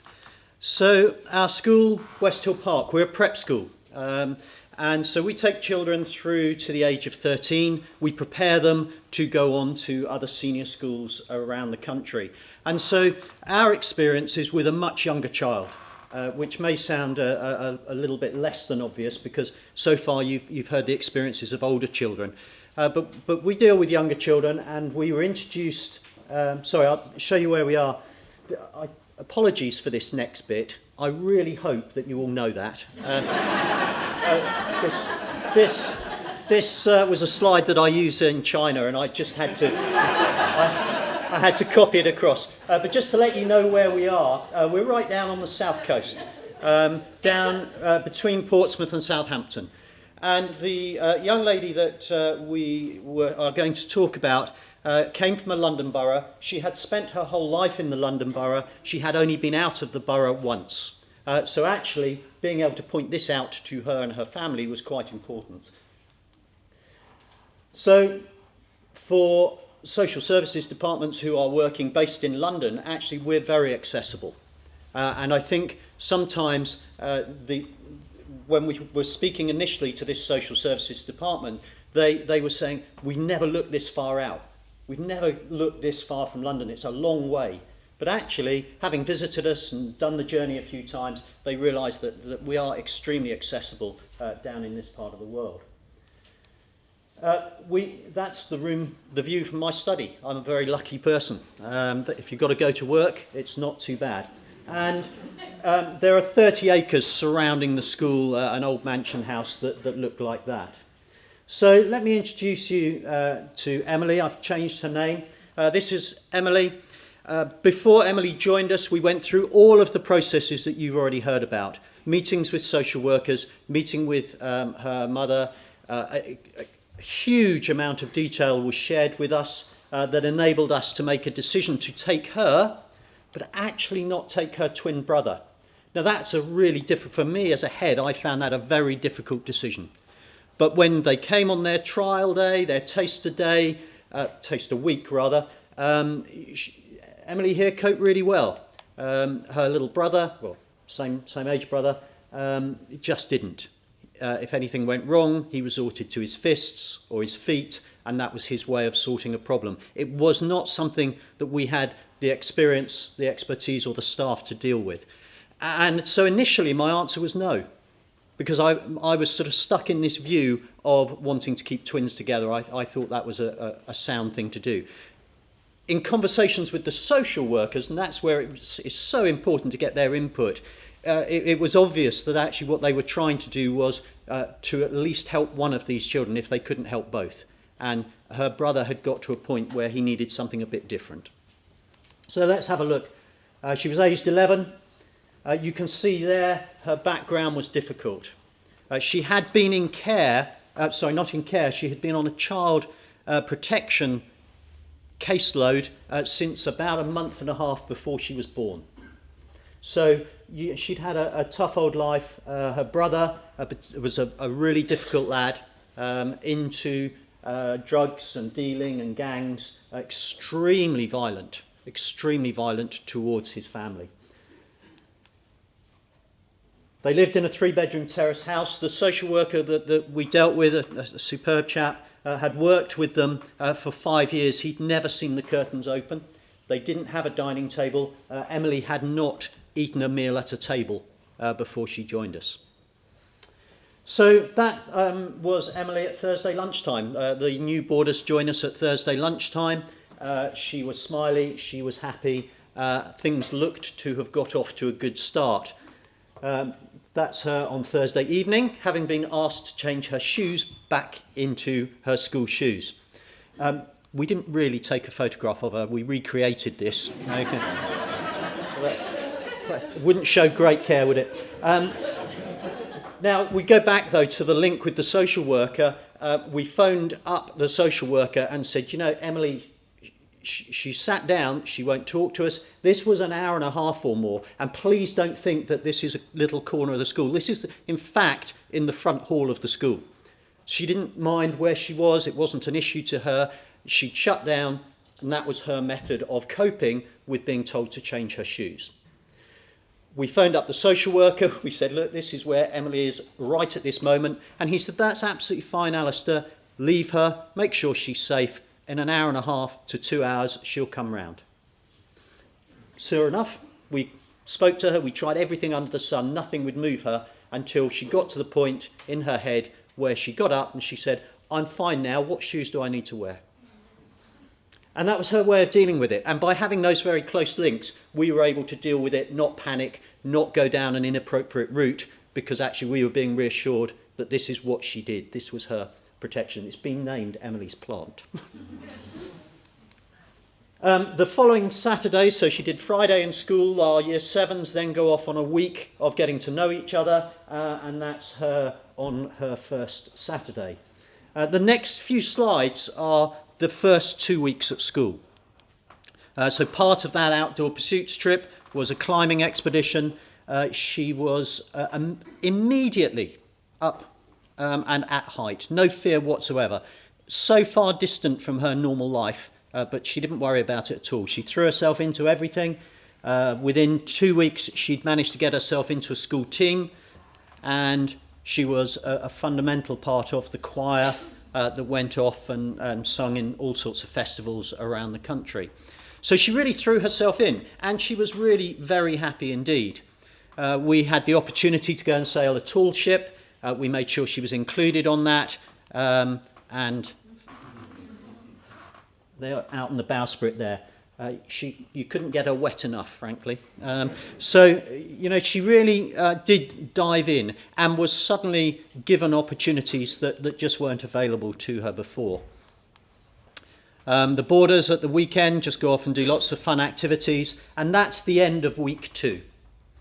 Now, don't think that was how it was all the time. We still had a few episodes by the plant, but I think the smile says how she was feeling, generally speaking. She went back at half term to have a look around her primary school, and her head teacher wrote to us, and she wrote a lovely letter, and these were just one or two of the little comments that the head came up with. Interesting about confidence, really, and I'll come back to that a little bit later, but that, of all the things we saw in Emily over the 2.5 years we had her, it would be the confidence that grew. At the end of that half term, she came off that child protection plan, and for the first, I've since found out that it was indeed the first time in her life that she wasn't on a child protection plan of some sort. She experienced winning, and they just done very well there. She got really into her drama, and this, just 2 years in, is her being the narrator, so probably the most words to speak in our school play. Extremely well done, extremely confidently performed. She went off to the battlefield, to the Somme, to have a look around there, and I included this picture and the next one, not for any great purpose, other than to note her position. She's not in the back of the photo anymore. She's not in the middle. She's out front. She's willing to be photographed. She's confident to be there with her peer group after what is a relatively short time for a young girl. The question is asked, well, I won't leave that one up there too long because I know we've got a representative and he'll just get big-headed if I leave it up there too long. What happens to our 13-year-old children when they leave? They get settled with us and then they've got to change schools. And there are a series of schools here where they may go on to. We regularly send pupils off to these schools. And all of these schools, I would know the registrars well enough to be able to pick up the phone and say, look, here's a situation. What do you think about this? Are you able to offer a similar level of bursary as to the one we're offering? Is this going to work? And it's that one-to-one conversation from me as a head to the next head or the next registrar that's really important. And so I would just say to those of you here who are in local authorities, don't worry about that transition. It is very, very, very carefully done for every one of our children, but particularly in cases here. I think one difference with Emily from some of the things we're talking about today is that when she started with us, she was on the edge of care. She wasn't in care. And the whole idea was that if she came away from that family of 5, it released some of the pressure on a single mum. And that hopefully the plan was that during weekends and holidays she could go back to mum rather than into foster care or other forms of care, which she was probably only a few weeks away from when she joined us. And when we talked to the social workers afterwards, we were told the curtains are open at home. Mum is having treatment for her drug addiction. She's doing really well. The pressure has eased. When Emily went home, life was great. And here we are 5 years later. Emily still goes home most weekends and goes home at holidays. And she stayed in contact with the family there that she might have lost. So that idea of the child on the edge of care worked very well for us. It's certainly, this goes back to everything you've heard so far, not right for every child. What we found absolutely critical, and we had a period of time where this started to go wrong. And it went wrong because the link between us and the social work team broke down because he left and went to a different authority. And for a while we had 2 or 3 different social workers we were dealing with. Emily didn't have a base anymore that she referred back to, and nor did we. And if I'm really truthful, the middle of the 3 social workers had not bought into this at all. And without that buy-in from her, we had a really difficult time for 6 months. So that relationship is absolutely critical. And heads, out there, I probably wouldn't need to tell you that. For the social work teams out there, the continuity between head and the social work team is critical. We did have some tricky moments. She did go off one Sunday at a large park, and she did steal some sweets. We obviously had words about that. She was a very eloquent girl. She couldn't understand it. Sir, it's only a few sweets. It's not as if I'm doing drugs. It's a different world, slightly different world. And that was an education that we had to go down with her. And the other aspect that we if I'm honest, we got nowhere with at all, revising for exams. Never happened. Wasn't something that actually bothered her in the least. And she was quite open about this. I go to school because they tell me I've got to go to school. They can't make me learn. I don't particularly want to learn the maths. That's not really what I do, sir, was her attitude when she came into school. That all did change. She got really interested. She was fantastic in class.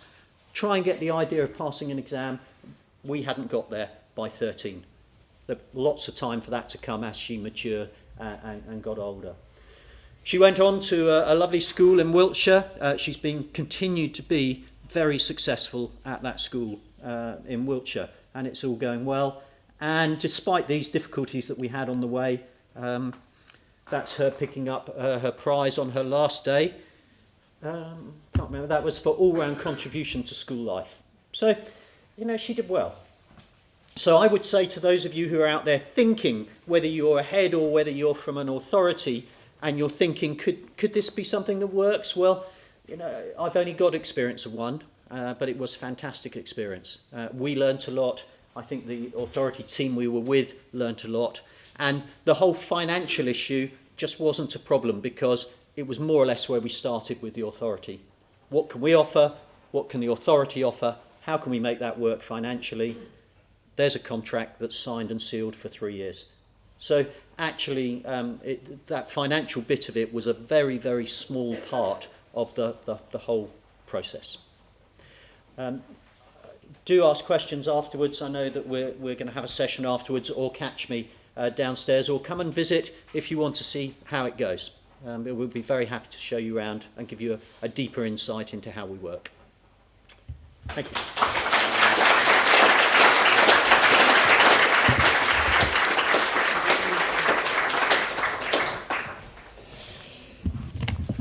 Good afternoon. It's nice to be with you. Colin's asked me to speak on the title of What's It Like to Be an Assisted Boarder, so I thought the best thing to do would be to bring a couple of mine who can come and tell you themselves. I'll get them up here in a moment, but just to say a couple of words of introduction. The 2 boys that are going to come and speak to you today are both in my sixth form. They've been at Kingham Hill since the beginning of, one since the beginning of Year 7, one who came partway through Year 7. They're now roommates in the lower sixth. You can ask them what that's like in a minute. One of them is supported at the school by Westminster Local Authority all the way through, and the other is actually a partnership arrangement with Buttle. The school provides essentially half, and the Buttle Trust provides half of the funding for that other placement. Kingham Hill has had assisted boarding for vulnerable children in its DNA since its foundation. It was founded in the 19th century by a Christian philanthropist of the Shaftesbury ilk, I suppose, and it was entirely for vulnerable children when it was set up. I'm one of those people who think independent schools should be doing what they were set up to do, and all the 10 years that I've been headmaster at Kingham Hill have been trying to push us back in that direction as much as we can. You may know the name Andrew Adonis. He came from a care background to Kingham Hill. He's a Kingham Hill alumni and now in the House of Lords. Of course, I happen to have Lord Farmer at the school actually on Friday. You may know of his work with ACEs, Adverse Childhood Experiences, in connection with prison service and recidivism and so forth.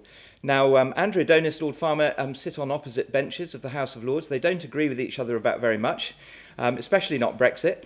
But one thing they really do agree about is the value of assisted boarding, the stability and the benefits and the formation that a school like Kingham Hill can provide, along with the continuing connection with the family. It was great to hear about Emily's continuing connection with her family. Before I get those boys up, let me just give you a story from our past. This is Ken's story, a vulnerable child who came to the school. I was born in 1946 in Selly Oak Hospital in Birmingham. My mother had me on her own and kept me a secret, even from her family. I never knew who my father was. Mum and I lived together for my first 7 years. She tried her best for me and worked hard, but as time progressed, she found it difficult to cope. I ended up living with an older woman who I thought was my grandmother. I took care of her until she died in the middle of the night. I was 9 when I found her on my own one morning.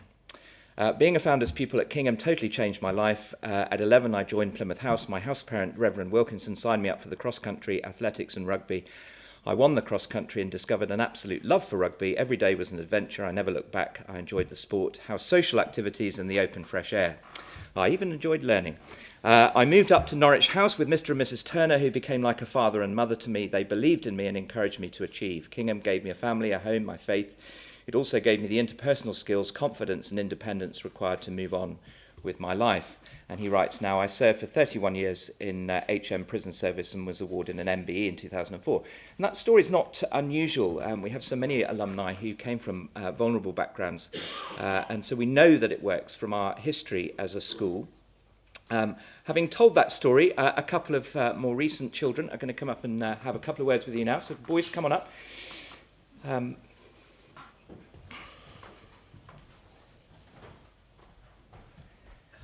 Jaheem comes to that over there. So this is Jaheem, this is Julian. Jaheem has promised today not to stitch me up, which he's done on many occasions like this in the past. What I'll start by doing is, Julian, do you want to just briefly, but with as much detail as you feel you can, just tell a little bit of the story of your family background, past and present? Okay. So I'll give a brief description of my upbringing. I was born into a hostile household with my mum and my dad arguing very much. They weren't married, and my dad was he cheated on my mum quite often, and I had a half brother and sister who also lived in the house, and the mother of those children also lived there as well. My dad was very abusive to my mum, and but my mum was very adamant to stay in the house. So for about 6 months she stayed and kind of received the punishment, but then it got too much, so she brought me out. But we had nowhere to go, so we were pretty much living on the street for another 6 months. And then we found this youth hostel where we lived for about 6 months to a year, and we met a close family friend, and she was also living in the youth hostel with 2 kids. So she left and brought my mum and myself into a house with them. We were there for a year. The family friend had quite a bad drinking problem, and got into a relationship with someone who happened to be one of the biggest drug dealers in the southwest of London. So that was a big struggle because the family friend then got quite a bad drug addiction, and a lot went wrong in the relationship. The partner ended up actually raping her 2 kids and was arrested, and her kids were taken away from her by social services. So she was in a really bad place, and there was many suicide attempts and things like that. And she then moved and went to rehab. So my mum was on her own. It was my mum and myself. At this point, we had our own place, but it was council estate. It was very hard. And my mum was also in care, but it was a very bad care family. She left at 15. So the combined effects of her leaving her home very early, the relationship with my dad and the relationship with her only friend at the time really put a bad strain on her mental health, and she developed quite bad mental health problems when I was only about 4 or 5 at this point. So she then turned to drink as well, and a few months in, a social worker came and wasn't happy with the way that it was that my life was going really. So he threatened to strip to take me away from my mum, and my mum was fighting even in her dark place at that time. It then got to the point where I was sent to a youth club to try and see how I was with other kids, to see if I had any sort of psychological trauma myself of all that happened. And then we met someone who went to the local church, and she became very active in my mum and my life. And then she ended up bringing my mum to the church. In a month, my mum's drinking problem went because of the church. And then I was kind of raised through the church really, and with my mum. And then I went back into school, secondary school. So I went to secondary school very late because of that. I was in and out. Not secondary school, sorry, primary school. And then when I was in year 6, I think it was Bottle approached the school and wanted to sponsor someone. So I then found King Hill School, and then went there from year 7, from the beginning. And now I just go to and from. I'm still in a council estate with a single parent, but my mum's in a much better place now. She's a very strong woman, but finance is really hard. Her benefits have been stripped a lot because she doesn't have the mental health problems anymore, and she gets a weakened version of child tax credits because I'm at a boarding school, so it's very difficult. But It is.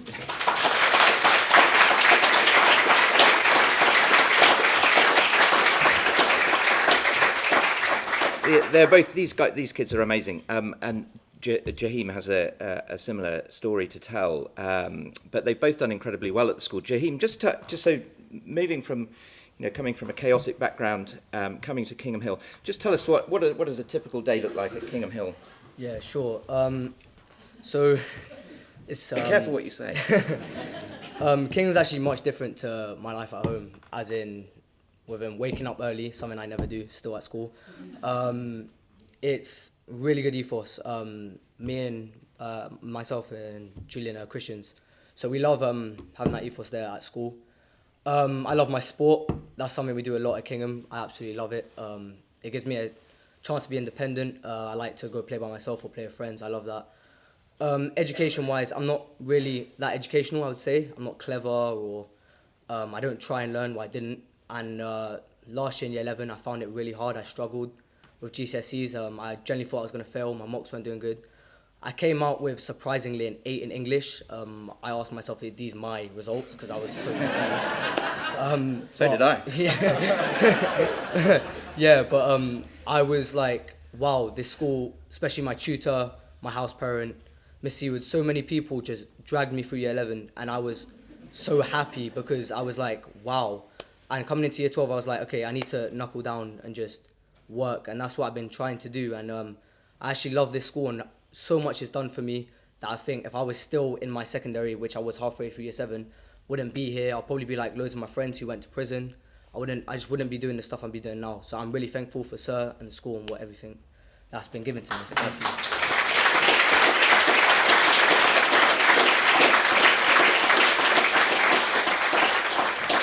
Couple of other questions. Julian, you were a really. Can I say this? You were a really different shape when you first came to Kingham Hill. Just talk to us about that transformation. So Kingham didn't only change my character, also changed the way I looked. When I first arrived in year 7, because of all that happened, I didn't have a stable diet. I wasn't really included in many sports, so I was obese basically, and I weighed 98 kilograms, and I was 5'3". And in year 7, so yeah, you can imagine what that looked like.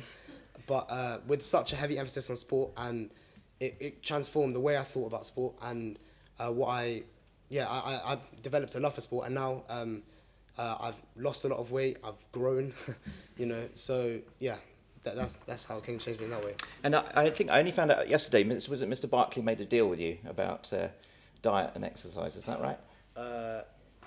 Yeah. He's not gonna. So this guy really had to work on his diet. He had to work on his fitness. He's a very unassuming guy. He's actually a key component of the first 15 now. He's come a long way in many ways. Jaheem, tell us about key staff relationships at the school. Who's key for you day to day? I mean, you were key as a football coach. So in year 9, I played for the Kingham All Blacks football team. We decided to make a football team playing against other schools. Us being a small private school playing against actual football teams, we were getting battered left, right and centre. I'm naturally a striker. I was somehow in a goalkeeper position. Didn't see how that worked. But yeah, like, I love football. I've gone through playing not that well to playing some matches for the Arsenal Academy every time I get back. So I play sometimes with them, which I'm really happy about, and schools helped me with that. But as in big relationships would be, my tutor was this guy called Mr. Elliot. He's now my house parent. I love him because he's helped me so much with just educational wise and sport. And Mr. Savage, he's helped me as well with just getting to know the Bible more. And yeah, I guess the relationships with the school and teachers is just amazing. So good. One thing a lot of people here would be interested to know. You know, there's an image of independent schools that it's a bunch of posh kids, and it'd be tough to fit in. What would you boys say about that? I wouldn't say so, because I actually thought that when I was coming to Kingham, I was like, let me just think what type of people are going to be there. But when I came, I found Julian, now my best friend since year 7, been in the same dorm all year, don't know how that's worked. But yeah, like everyone, I have loads of friends there, everyone there is so friendly, and there's actually a lot of international students. So loads of people that have come to the school and didn't know English at all, and now are exceeding, getting 9s in their English, doing so well. My grammar was awful, and now I'm doing okay, I guess. But yeah, I don't really think there are like stereotypes in Kingham. It's just not really a thing. And another question in people's minds here, particularly from local authorities, will be, how is it managing Kingham home? How does that work? Julian, why don't you talk about that? I actually really enjoy it. When I first came, it was quite a struggle because it quite angered me, because there was lots of people who who had so much and didn't really know why, and then I was kind of confused.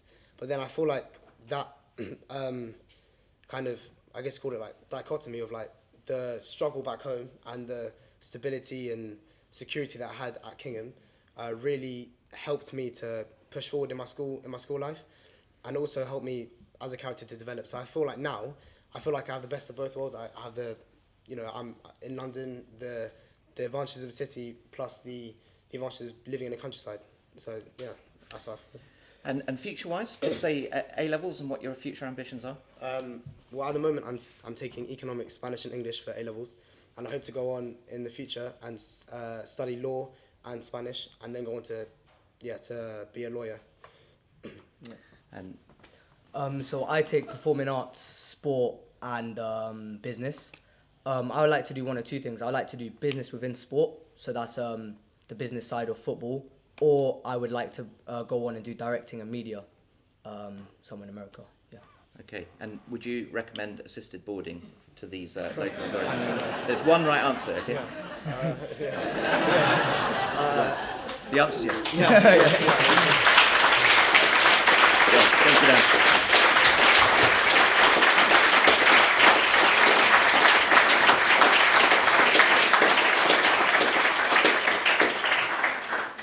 So they're what the school should be all about, and what we want the future of assisted boarding to be. So I do commend this to you, those of you who do have questions in your mind. Those guys will be around at lunchtime. We talked about what they were happy to talk about. They're very happy to talk about their backgrounds. They're very happy to talk about the experience. I think incredibly brave and mature, far more brave and mature than I would have been at that age. I started by saying, Adonis and Farmer, two lords who've had a connection with Kingham for many years, don't agree politically. But this isn't really a political question, is it? I'm passionate about assisted boarding because I think it's just the right thing to do, and therefore we should do it. Thank you.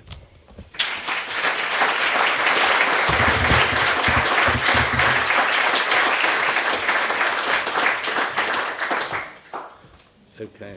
I think we've almost ended up back on time. You realise that that's the fatal flaw of not having any questions. We're going to eat lunch on time.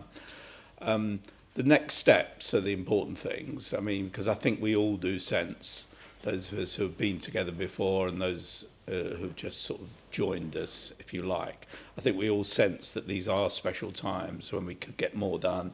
I think today's sessions, have covered quite a lot of ground in quite a short space of time. It gives people who don't know about boarding and this kind of boarding, if you like, a sense of what's possible. Of course, it's a mere taste of a few schools. Even if you just take the 65 schools who have signed up to the bursaries.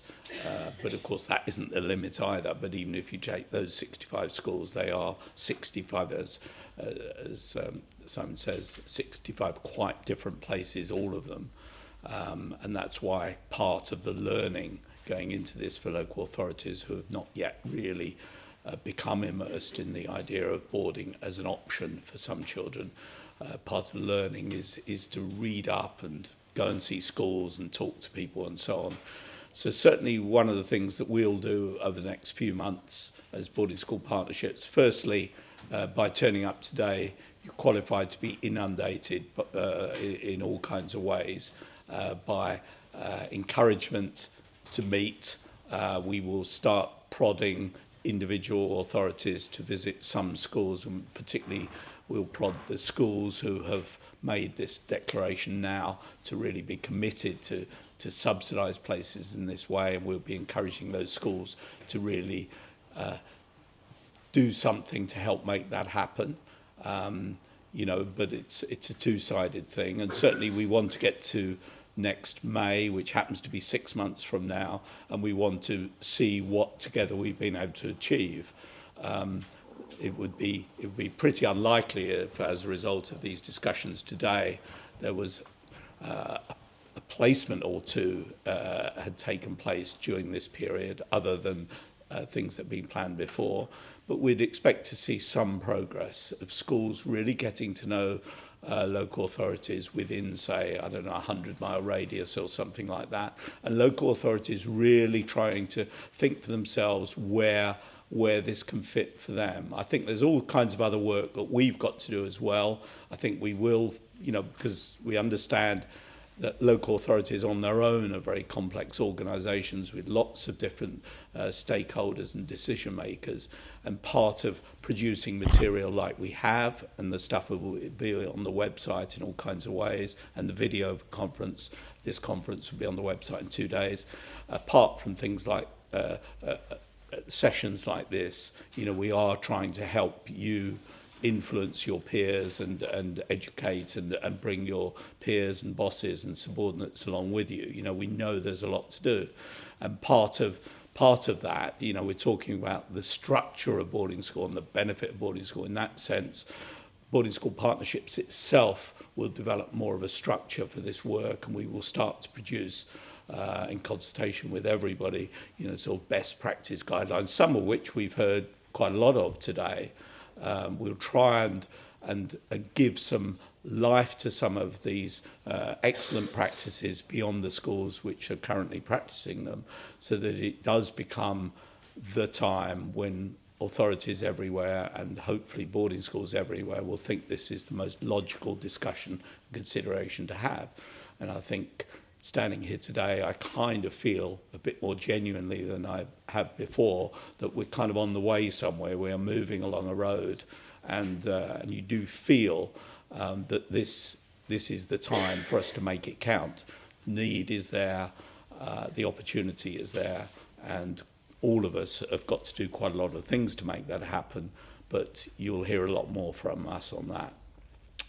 So, I would say thank you, firstly, for our speakers today, for our brilliant speakers. And we should particularly applaud the speakers who turned up without any scripts.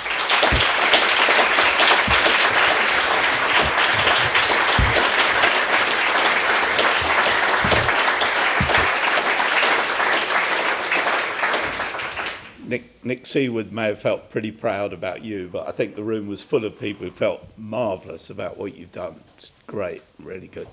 Of course, the rest of the speakers, and I think I'd particularly single out somebody called Sally Kelly here, who's the virtual head in the Royal Borough, as they describe themselves on their stationery. Sally is the current chairman of NAVASH, the Virtual Schools Heads Association, and you know, she encouraged us to run this session in this way and to plan things and to work at things this way, and we really appreciate your support, Sally. And there's a guy called Ayatullah who leaves a big impression on everybody, who's obviously vanished to find some more chairs or something, but he's the most versatile employee of the Department for Education, a really big part of what we're trying to do here. So more than that, I'd say thank you everybody for turning up today, and for your practical and spiritual support for this long journey we're on, and we'll catch up again, and let's just really do it. Thank you very much indeed. There's food downstairs.